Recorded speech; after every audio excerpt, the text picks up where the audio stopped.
With the Chiefs not playing until Monday night on this weekend's episode of the Red and Gold Report, we're going to be taking a look at the recent news out there in Chiefs Kingdom this week. And the big news story is that this week, starting safety Tyrann Mathieu got into an online argument with trolls, and it ended in him saying this might be, as in the Chiefs might be, one of the most toxic fan bases in all the sports. This might be one of the most toxic fan bases in all the sports. Linebacker Anthony Hitchens chimed in also, and about Chiefs fans said, "Y'all fans will never be satisfied.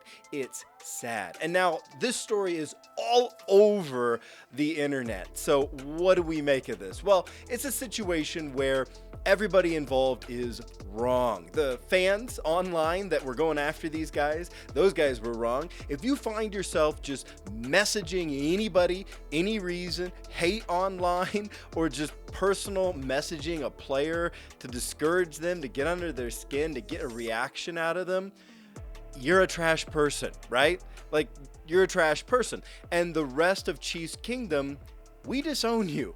But Wow, I cannot believe these two players who wrote back. These are two of the Chiefs leaders on defense, and they're saying that the Chiefs fan base is toxic. That's awful. Look, my dad was a Chiefs coach for nearly 2 decades. He had endless stories about getting heckled, yelled at up in the booth, it even being hard with fans yelling at you, getting your face on the way back to the locker room. That stuff, it's a part of being a player. It's a part of being a coach in the NFL. Mathieu and Hitchens, they cannot be this dumb. I mean, of course, there's trolls and haters out there on social media. Yeah, social media itself is toxic. If you didn't know that, in other breaking news, water is wet. For these two guys to be spending their time actually responding to online haters, it really shows a lack of focus. And for these two guys to take the words of a handful of fake fans and then say that an entire fan base is toxic, that's a stupid mistake. And for these guys to be leading the league's worst defense, but be spending their time defending themselves in the interwebs online, it shows an immaturity that cannot handle adversity. But you know what? Actually, lacking focus, making stupid mistakes, and an immaturity that cannot handle adversity is kind of the problem with the league's worst defense, right?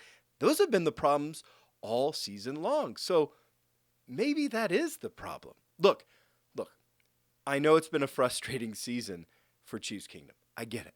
But fans, we cannot be like direct messaging these guys on the team just to hate on them online. We can't be yelling negative stuff at games. That's not why we go to the games. Those are lines we should not cross. But the Hitchens and Mathieu, you guys got to understand, together you two are making $30.4 million.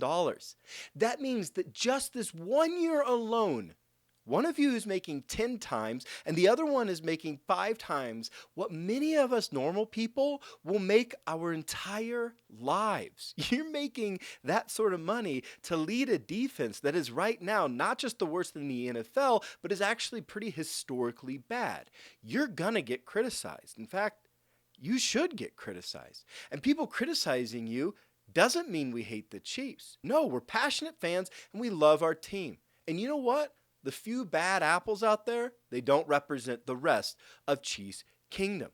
So to Tyrann and to Hitchens, take it in and get better. And hopefully more positive Chiefs news, the trade deadline is quickly approaching. Now, the last day for NFL teams to make trades is going to be November 2nd. Yes, that's coming up quick. That's by the end of the day on Tuesday. No more trades after that.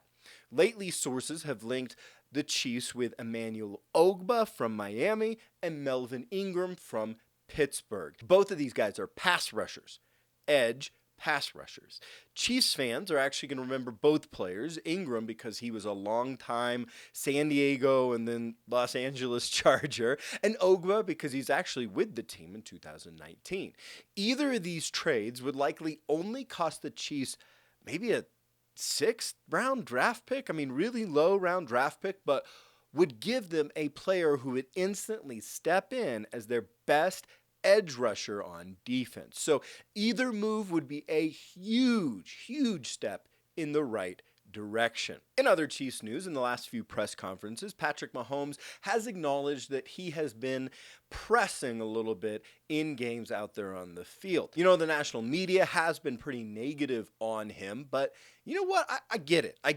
I would hate to be out there feeling like I've got to score 73 points every play to make up for the league's worst defense. Mahomes is still awesome. He is still incredible. We should still be supporting him. And I think he's going to get back on track this week against a struggling Giants team. In other news, the reports are looking really good for the Chiefs for the Monday night game against the Giants. Giants star running back Saquon Barkley and top receiver Kenny Golladay. They both look like they're going to be out of the game with injuries. The Giants are already a bad team, and without those two, well, it's hard to see them scoring much more than like negative points. I mean, it feels like a great chance for a bounce back game and a big morale booster for our Chiefs. In Chiefs injury news, it sounds like both linebacker Anthony Hitchens and defensive tackle Kalen Saunders are going to be out for Monday night, with Hitchens grading as one of the worst defensive players overall in the NFL right now. This is actually sadly good news. It means more playing time for rookie sensation Nick Bolton, who had a phenomenal game last week, keeping Henry under wraps. That's the Red and Gold report for this week. Take a second to hit that subscribe button, that like button, all of those good buttons underneath. Thanks for watching, and go Chiefs!